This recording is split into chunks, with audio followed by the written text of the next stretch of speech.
Saludos, mi nombre es Yolanda González y mi tema a tratar será la apresia. El término apresia es utilizado desde 1871, pero en aquella época se entendía de una manera diferente a la de hoy. La apresia aparece por lesiones o daños cerebrales, ya que el cerebro no puede generar ni enviar las instrucciones de movimientos correctas al cuerpo.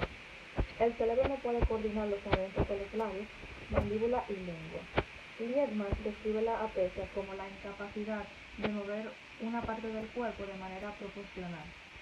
Generalmente, generalmente las personas que padecen de esta necesitan ayuda y supervisión para realizar sus actividades de la vida diaria. Para evaluar la apresia y poder diagnosticar el trastorno es necesario acudir a un especialista dependiendo de los síntomas y es recomendable acudir a un neurólogo o un especialista del lenguaje. Gracias.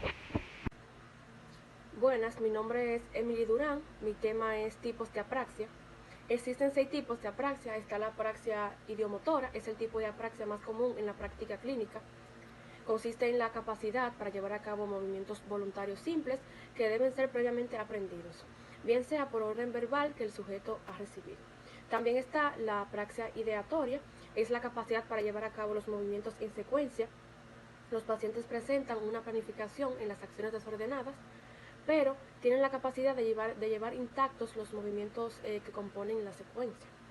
También está la apraxia bucofacial, que es cuando los pacientes presentan una alteración para llevar a cabo los movimientos ya sea de la boca, los labios, la cara o la lengua. También está la apraxia constructiva, que se refiere a la alteración en la capacidad de organizar la información espacial, y también tienen dificultad para las actividades visoconstrucción. También está la apraxia de vestido, es un tipo de apraxia en particular que consiste en colocarse la ropa con errores. También está la apraxia de la marcha, que consiste en la incapacidad de disponer convenientemente de los miembros inferiores para caminar. El sujeto no puede disponer de los movimientos coordinados. Hasta aquí mi exposición. Mi compañera le seguirá hablando del tema siguiente. Buenas noches, mi nombre es Andy Guzmán y le estaré hablando sobre el tema la aprasia en los síndromes neurológicos. Dentro de esto están las aprasias en demencia de predominio subcortical. En esta demencia de predominio subcortical hay una existencia de alteraciones cognitivas en las enfermedades de los núcleos de la base. Estas demencias suelen deberse primordialmente a una afectación de estructuras subcorticales, de manera que su manifestación fundamental es una alteración de movimiento. Se caracterizan además por bradisiquia, disminución de la iniciativa, olvido, mal rendimiento en función intelectual compleja y alteraciones del estado de ánimo. La aprasia ha sido descrita en algunas enfermedades de los ganglios basales, como la enfermedad de Parkinson y la enfermedad de Huntington. En la enfermedad de Parkinson presenta síntomas de rigidez muscular, enlentecimiento de los movimientos, temblores en estado de reposo e inestabilidad postural. Estos enfermos pueden coger un objeto de forma bastante precisa, pero el movimiento empieza después de una considerable demora. También en la enfermedad de Huntington, esta provoca movimientos incontrolables, especialmente espasmos en las extremidades.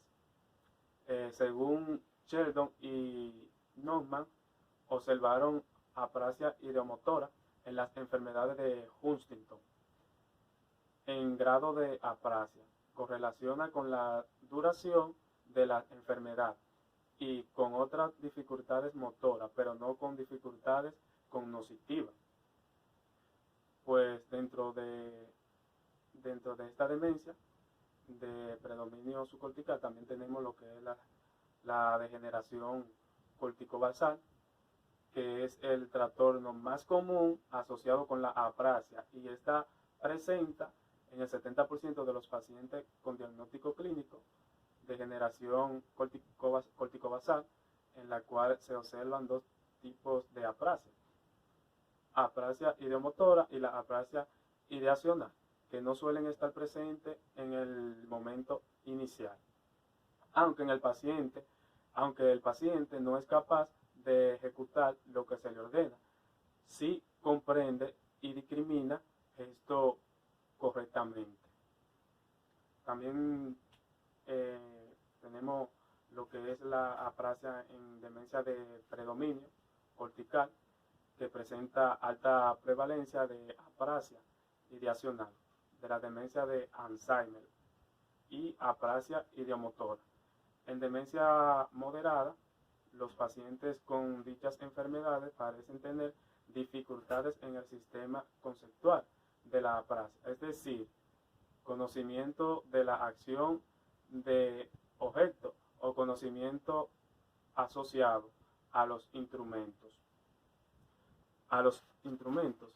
La aprasia es uno de los diagnósticos más importantes de las enfermedades de Alzheimer y se relaciona con la afectación parental. Suele aparecer después de las alteraciones de la memoria y de la denominación y se manifiesta como una disprasia constructiva ideomotora de imitación del vestido y tardíamente ideatoria.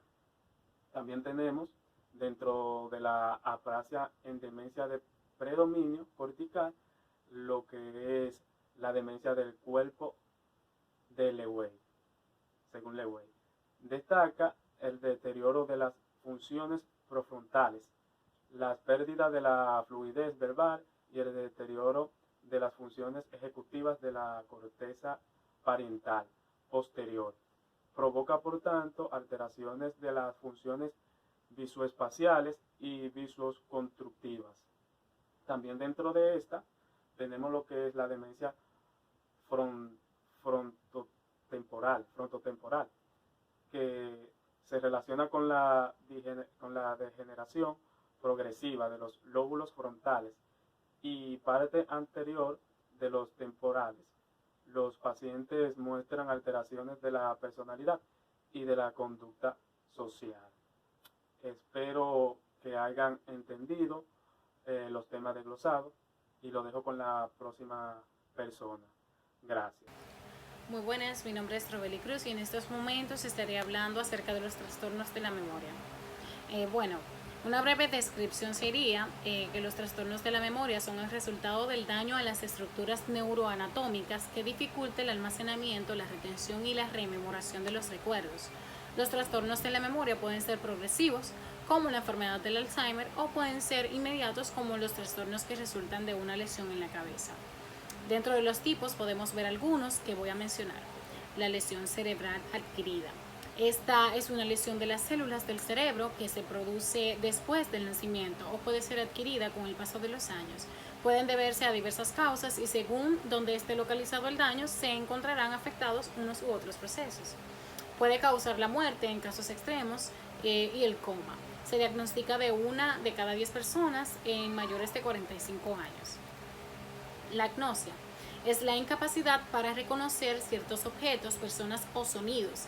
Es causada generalmente por daño al cerebro, más comúnmente en los lóbulos occipital o parietal, o por un trastorno neurológico. Los tratamientos varían según la ubicación y la causa del daño. La recuperación es posible dependiendo de la gravedad del trastorno y de la gravedad del daño al cerebro. Existen muchísimos tipos más específicos de diagnósticos de agnosia. Voy a mencionar algunos. Está la agnosia visual asociativa, asteroagnosis, agnosia auditiva, agnosia verbal auditiva, prosopagnosia, simultaneagnosia, desorientación topográfica y agnosia visual. Hay otras más. La enfermedad del Alzheimer. Esta es una enfermedad cerebral progresiva, como todos sabemos, degenerativa y fatal, en la que se pierden las conexiones entre las células del cerebro, y esta enfermedad del Alzheimer es la forma más común de demencia.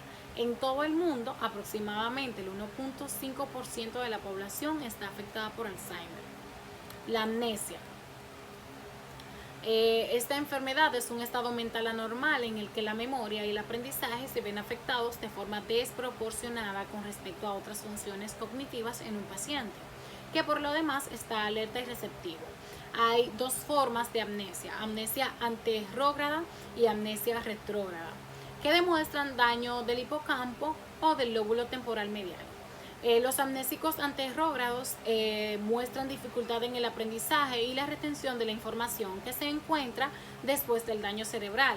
Y los amnésicos retrógrados generalmente pierden recuerdos sobre experiencias personales o información semántica independiente del contexto. Daño en el cerebro.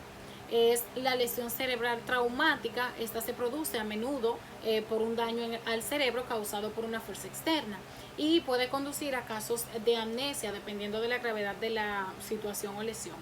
La lesión en la cabeza puede dar lugar a amnesia transitoria o persistente. Ocasionalmente, la amnesia postraumática puede existir sin amnesia retrógrada, pero a menudo es más común en casos de lesiones penetrantes. Demencia. Se refiere a una clase grande de trastornos caracterizados por el deterioro progresivo de la capacidad del pensamiento y la memoria a medida que el cerebro se daña. La demencia se puede categorizar como reversible, por ejemplo, enfermedades de la tiroides, o irreversibles, por ejemplo, el Alzheimer. Actualmente hay más de 35 millones de personas en todo el mundo con demencia.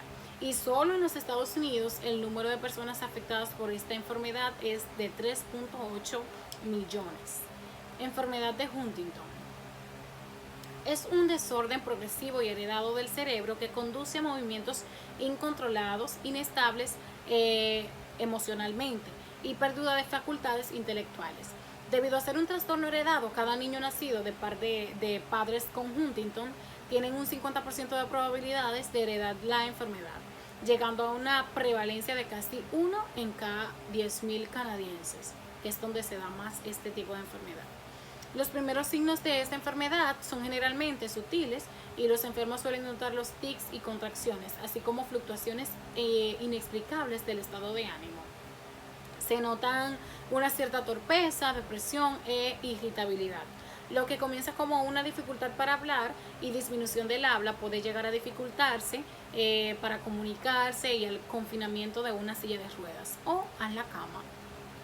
Y la enfermedad de Parkinson, pero no menos importante, es la última.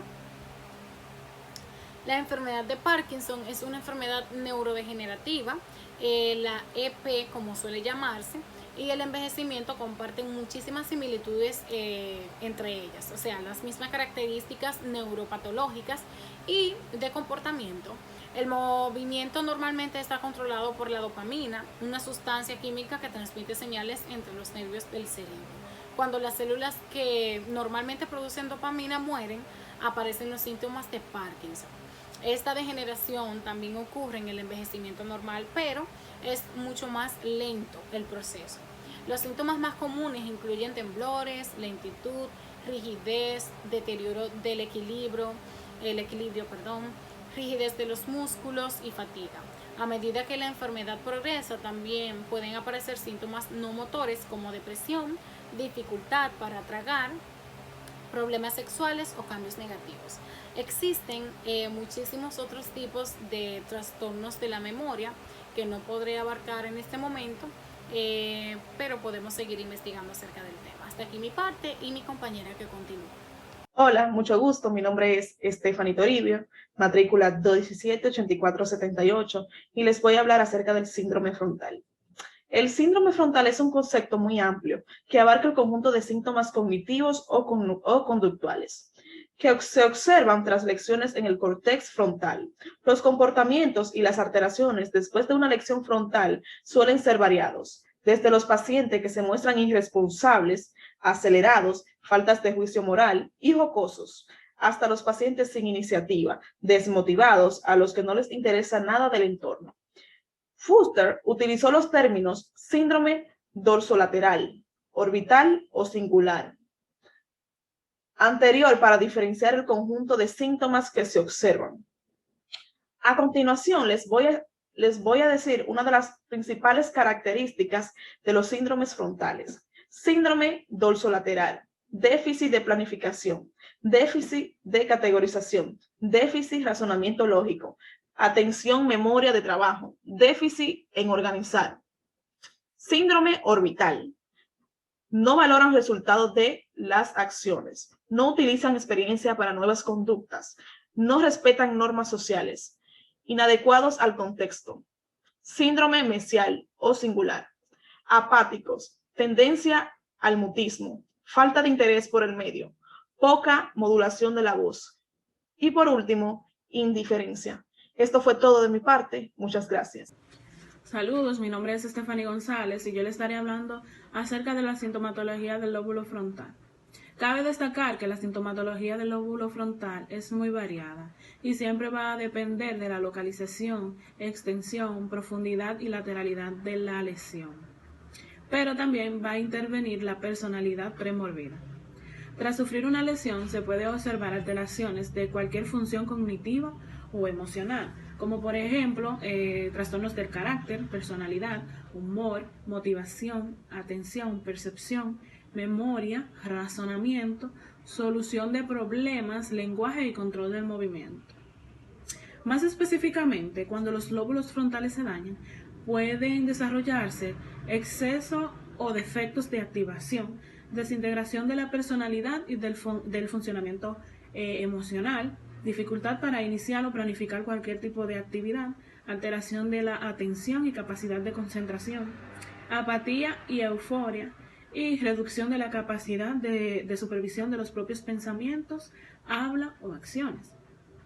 Así también algunos de los pacientes se vuelven puriles, profanos, individualistas, jocosos, irresponsables, irascibles y con ideas de grandiosidad.